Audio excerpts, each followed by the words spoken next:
Hello easy biology YouTube ചാനലിലേക്ക് എല്ലാവർക്കും സ്വാഗതം. നമ്മുടെ ക്ലാസ് +1 ബയോളജിയിലെ 3rd ചാപ്റ്റർ പ്ലാന്റ് കിങ്ഡത്തിൻ്റെ ഒരു ഇൻട്രൊഡക്ഷനാണ്. അപ്പോൾ നമ്മൾ കഴിഞ്ഞ ക്ലാസ്സുകളിലൊക്കെ വ്യത്യസ്തമായിട്ടുള്ള ക്ലാസിഫിക്കേഷനെക്കുറിച്ചും അതിൻ്റെ ക്ലാസിഫിക്കേഷൻ എങ്ങനെയാണെന്നൊക്കെ പഠിച്ചു. അപ്പം ക്ലാസിഫിക്കേഷൻ കൊണ്ടുവന്നിരിക്കുന്നത് ഒരൊറ്റ സയൻറ്റിസ്റ്റ് അല്ല, ഒരുപാട് സയൻറ്റിസ്റ്റ് അവരുടേതായിട്ടുള്ള ഒബ്സർവേഷൻ്റെ ബേസിൽ വ്യത്യസ്തമായിട്ടുള്ള ക്ലാസിഫിക്കേഷൻ കൊണ്ടുവന്നിട്ടുണ്ട്. അപ്പോൾ അങ്ങനത്തെ ഡിഫറെൻ്റ് ആയിട്ടുള്ള ക്ലാസിഫിക്കേഷൻ സിസ്റ്റംസ് ആണ് ഇന്നത്തെ ചാപ്റ്ററിൽ നോക്കാൻ പോകുന്നത്. First one, artificial classification. Artificial classification കൊണ്ടുവന്നിട്ടുള്ളത് ലിനസ് ആണ്. അദ്ദേഹത്തിൻ്റെ ഒബ്സർവേഷനിൽ കൊണ്ടുവന്ന ക്ലാസിഫിക്കേഷനാണ് ആർട്ടിഫിഷ്യൽ ക്ലാസിഫിക്കേഷൻ. അതെങ്ങനെയാണെന്ന് നോക്കാം. ഏർലിയസ്റ്റ് സിസ്റ്റം ഓഫ് ക്ലാസിഫിക്കേഷനാണ്, അതായത് പണ്ട് തൊട്ടേ ഉപയോഗിച്ചുകൊണ്ടിരുന്ന ക്ലാസിഫിക്കേഷനാണ് ലിനസിൻ്റെ artificial system of classification. Consider morphological characters. പുറമേ കാണാൻ പറ്റുന്ന ക്യാരക്ടർ വെച്ചിട്ടാണ് ഇവിടുത്തെ ക്ലാസിഫിക്കേഷൻ നടത്തിയിരിക്കുന്നത്. അതായത് ലീഫിൻ്റെ ഷേപ്പ്, സ്റ്റെമ്മിൻ്റെ ലെങ്ത്, പ്ലാന്റ്സിൻ്റെ ഹാബിറ്റ് എന്താണ്, ഫ്രൂട്ട് എങ്ങനെയാണ്, ഇങ്ങനത്തെ പുറമേ കാണാൻ പറ്റുന്ന ക്യാരക്ടേഴ്സാണ് ഇവിടെ ഉൾപ്പെടുത്തിയിട്ടുള്ളത്. ഇതിൻ്റെ ഒരു ഗുണം അല്ലെങ്കിൽ മെറിറ്റ് എന്ന് പറയുന്നത് ഈസി ടു ക്ലാസിഫൈ, പെട്ടെന്ന് നമുക്ക് ക്ലാസിഫൈ ചെയ്യാനായിട്ട് സാധിക്കും. ഡീമെറിറ്റ്സ് എന്ന് പറയുന്നത് first one, separated closely related species. നമ്മൾ കഴിഞ്ഞ ക്ലാസ്സുകളിൽ പഠിച്ചു, സ്പീഷീസ് എന്ന് പറഞ്ഞാൽ ഏറ്റവും ക്ലോസ്ലി സിമിലാരിറ്റീസ് ഉള്ള ഒരുപാട് സാമ്യതകളുള്ള ജീവികളെയാണ് നമ്മൾ ഒരു സ്പീഷീസിൽ പെടുത്തിയിരിക്കുന്നത്. പക്ഷേ ഈ ആർട്ടിഫിഷ്യൽ ക്ലാസിഫിക്കേഷൻ നമ്മൾ നടത്തുമ്പോൾ ഒരുപാട് സിമിലാരിറ്റീസ് ഉള്ള ജീവജാലങ്ങൾ ഒരു സ്പീഷീസിലുള്ളതായിട്ടുള്ള ഗ്രൂപ്പുകളിൽ പെട്ടുപോകുന്നു. ഇതൊരു ഡീമെറിറ്റാണ്. വേറൊരു demerit, equal weightage to vegetative and reproductive characters. വെജിറ്റേറ്റീവ് ക്യാരക്ടറാണ് സ്റ്റെമ്മ്, ലീഫ്, അതിൻ്റെ ഹൈറ്റ്, അങ്ങനത്തെ കാര്യം. റീപ്രൊഡക്റ്റീവ് ക്യാരക്ടേഴ്സാണ് ഫ്ലവേഴ്സ്, സ്റ്റേമൻ, ഓവറി, അങ്ങനത്തെ ക്യാരക്ടേഴ്സ്. അപ്പോൾ ഇവയ്ക്ക് രണ്ടുപേർക്കും ഒരേ വെയിറ്റേജ് ആണ് കൊടുത്തിരിക്കുന്നത്. അതും ഒരു ഡീമെറിറ്റാണ്. രണ്ടാമത്തെ classification natural system of classification ആണ്. ഇത് കൊണ്ടുവന്ന ആൾക്കാർ George ബെന്തം and Joseph Dalton Hooker. ഇവരെ രണ്ടുപേരുമാണ് നാച്ചുറൽ സിസ്റ്റം ഓഫ് ക്ലാസിഫിക്കേഷൻ കൊണ്ടുവന്നത്. നമ്മൾ ഇവരെ ഷോർട്ടായിട്ട് ബെന്തം ആൻഡ് ഹൂക്കർ ക്ലാസിഫിക്കേഷൻ എന്ന് വിളിക്കാറുണ്ട്. Consider external and internal features. ഇവിടുത്തെ ഒരു പ്രത്യേകത, എക്സ്റ്റേണൽ ഫീച്ചേഴ്സ് മാത്രമല്ല ഇൻറ്റേർണൽ ഫീച്ചേഴ്സും ഇവർ ഉൾപ്പെടുത്തിയിട്ടുണ്ട്.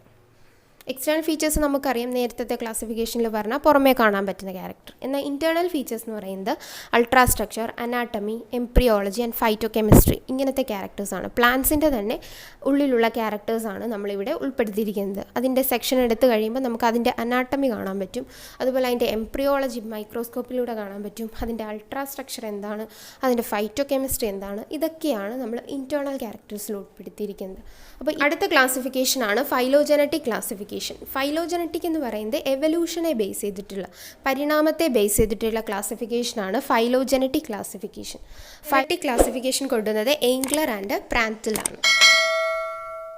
ഇത് ബേസ്ഡ് ഓൺ എവല്യൂഷണറി റിലേഷൻഷിപ്പിനാണ്, പരിണാമത്തെ ബേസ് ചെയ്തിട്ടുള്ള കാര്യങ്ങൾ, അതുമായിട്ട് ബന്ധപ്പെട്ട ജീവജാലങ്ങളെ ബേസ് ചെയ്തിട്ടുള്ള കാര്യങ്ങളാണ് ഇതിനകത്ത് ഉൾപ്പെടുത്തിയിരിക്കുന്നത്.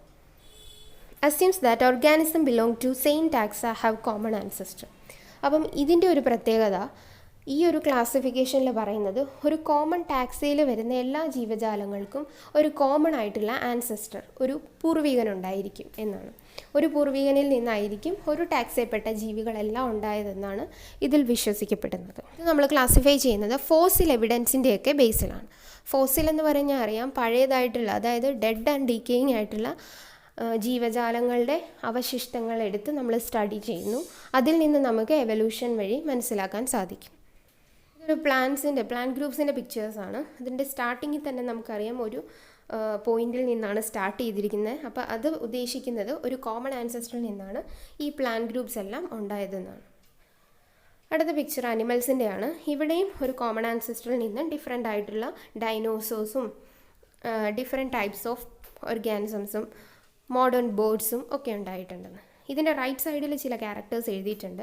അതെന്താണെന്ന് ചോദിച്ചാൽ, ഒരു ജീവിയിൽ നിന്നും മറ്റൊരു ജീവിയിലേക്ക് മാറിയപ്പോൾ അവിടെ വന്ന ഡിഫറൻസ് ആണ് ഇതിൽ കാണിച്ചിരിക്കുന്നത്.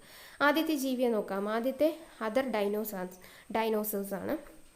അതിൽ നിന്നും സീലോഫൈസസിലേക്ക് വന്നപ്പോൾ ലൈറ്റ് ബോൺസ് ആയി. അപ്പോൾ ലൈറ്റ് ബോൺസ് വന്നതുകൊണ്ട് വേറൊരു ജീവിയായിട്ട് മാറി. പിന്നെ അടുത്ത character wish bones, breast bone, loss of fingers 4 and 5. ആ ക്യാരക്ടേഴ്സിലൊക്കെ വ്യത്യാസം വന്നപ്പോൾ വേറൊരു ജീവിയായിട്ട് വരും. അപ്പോൾ ഓരോ ക്യാരക്ടറിലെ ഡിഫറൻസ് വെച്ചിട്ട് ഡിഫറെൻറ്റ് ഓർഗാനിസമായിട്ട് മാറി ഒരു കോമൺ ആൻസസ്റ്ററിൽ നിന്നും. ഇതാണ് ഫൈലോജനിയിൽ പറയുന്നത്.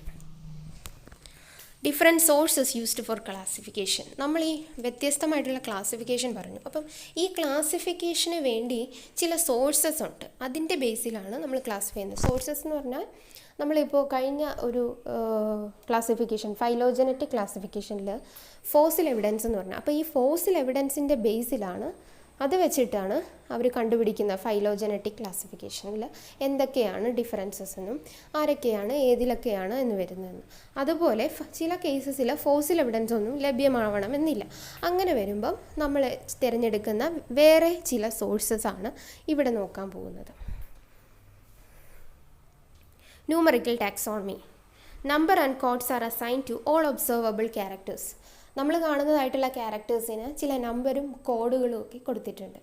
അതാണ് ന്യൂമറിക്കൽ ടാക്സോണമി. അപ്പോൾ ഈ കോഡിൻ്റെയൊക്കെ ബേസിലാണ്, ഈ കോഡുകളുടെയൊക്കെ ബേസിലാണ് അതിൻ്റെ ക്യാരക്ടേഴ്സ് നമ്മൾ ഐഡൻറ്റിഫൈ ചെയ്യുന്നത്. ഫോർ എക്സാമ്പിൾ, ഇപ്പം ഫ്ലവർ എടുക്കുകയാണെങ്കിൽ അതിനകത്തെ പെറ്റൽസിൻ്റെ എണ്ണം, ഇതളുകളുടെ എണ്ണം, അതുപോലെ തന്നെ അതിൻ്റെ കാലിക്സിൻ്റെ എണ്ണം, അതുപോലെ അതിൻ്റെ റീപ്രൊഡക്റ്റീവ് സ്ട്രക്ചർ, അതിൻ്റെ ഡിഫറൻസസും യൂണിസെക്ഷൽ ആണോ ബൈസെക്ഷൽ ആണോ, അതായത് മെയിൽ ആൻഡ് ഫീമെയിൽ ഒരു പ്ലാന്റിലാണോ, രണ്ടും ഡിഫറെൻ്റ് ആണ്. അപ്പം ഇതിനൊക്കെ പ്രത്യേകമായിട്ടുള്ള കോഡും നമ്പറുകളും ഉണ്ട്. അപ്പോൾ ഈ കോഡുകൾ വെച്ചിട്ടാണ് ക്യാരക്ടേഴ്സ് നമ്മൾ ന്യൂമറിക്കൽ ടാക്സോണമിയിൽ. അടുത്തതായിട്ട് സൈറ്റോടാക്സോണമി. സൈറ്റോടാക്സോണമി എന്ന് പറയുമ്പോഴേ അറിയാം, സൈറ്റോ മീൻസ് സെൽ. അപ്പോൾ സെല്ലിനെ ബേസ് ചെയ്തിട്ടുള്ള കാര്യങ്ങളാവും. സൈറ്റോടാക്സോണമിയിൽ cytological information like chromosome number, structure and behaviour. അപ്പോൾ ഇതൊരു മോളിക്കുലാർ ബേസിലാണ് എത്തിയിരിക്കുന്നത്. അപ്പോൾ മോളിക്കുലാർ ബേസിൽ കാര്യങ്ങളൊക്കെ നമ്മൾ മനസ്സിലാക്കണമെങ്കിൽ സൈറ്റോടാക്സോണമി ഉപയോഗിക്കണം. അതായത് കുറച്ചും കൂടെ ടഫാണ്. കാരണം പുറമെ നമുക്ക് നോക്കുന്ന സാധാരണ മനുഷ്യൻ അത് കണ്ടെത്താൻ സാധിക്കില്ല. സയൻറ്റിസ്റ്റൊക്കെ റിസർച്ച് ചെയ്യുമ്പോൾ ക്രോമസോമിൻ്റെ ക്യാരക്ടർ വെച്ചിട്ട് മാത്രമേ സൈറ്റോടാക്സോണമി ചെയ്യാൻ കഴിയുള്ളൂ. അടുത്തതായിട്ടുള്ളത് കീമോടാക്സോണമി. കീമോ എന്ന് പറയുമ്പോഴേ അറിയാം, കെമിക്കൽസിനെ ബേസ് ചെയ്തിട്ടുള്ളതാണ് അല്ലേ. കെമിക്കൽ കോൺസ്റ്റിറ്റ്യുവൻസ്, പ്ലാന്റ്സിലൊക്കെയുള്ള എന്തൊക്കെ ടൈപ്പ് കെമിക്കൽ കോൺസ്റ്റിറ്റ്യുവൻസ് ആണോ അതിൻ്റെ ബേസിൽ നമ്മൾ ക്ലാസിഫിക്കേഷൻ ചെയ്യും. അപ്പം ഈ 3 ഡിഫറെൻറ്റ് സോഴ്സസ് ആണ്. അതുപോലെ ഫോസിൽ എവിഡൻസസ് ഉണ്ട്. അങ്ങനെ വ്യത്യസ്തമായിട്ടുള്ള എവിഡൻസസും ഉപയോഗിച്ചാണ് ക്ലാസിഫിക്കേഷൻ ചെയ്യുന്നത്. ഇതിൻ്റെ സമ്മറി എന്ന് പറയുന്നത്, ആദ്യത്തെ ആർട്ടിഫിഷ്യൽ ക്ലാസിഫിക്കേഷൻ കൊണ്ടുവന്ന ആൾ ലിനസ് ആണ്. അതിൽ പറയുന്നത് പുറമേ നമുക്ക് മോർഫോളജിക്കലി കാണാൻ പറ്റുന്ന, പെട്ടെന്ന് ഒബ്സർവ് ചെയ്യാൻ പറ്റുന്ന ക്യാരക്ടർ വെച്ചിട്ടാണ് അദ്ദേഹം ക്ലാസിഫൈ ചെയ്തത്. രണ്ടാമത്തെ നാച്ചുറൽ സിസ്റ്റം ഓഫ് ക്ലാസിഫിക്കേഷൻ കൊണ്ടുവന്ന ആൾ മാൻ ഹുക്കറാണ്. അവർ ക്ലാസിഫൈ ചെയ്തിരുന്നത് ഇൻറ്റേർണൽ സ്ട്രക്ചറും എക്സ്റ്റേണൽ സ്ട്രക്ചറും, സെല്ലിൻ്റെയും അതുപോലെ തന്നെ പുറമേ ഉള്ളതും 2 ക്യാരക്ടേഴ്സിനെയും ബേസ് ചെയ്തിട്ടുള്ള കാര്യങ്ങൾ വെച്ചിട്ടാണ് ക്ലാസിഫൈ ചെയ്തത്. മൂന്നാമത്തെ ഫൈലോജനറ്റിക് ക്ലാസിഫിക്കേഷൻ കൊണ്ടുവന്നത് എയിംഗ്ലർ ആൻഡ് പ്രാന്തിലാണ്.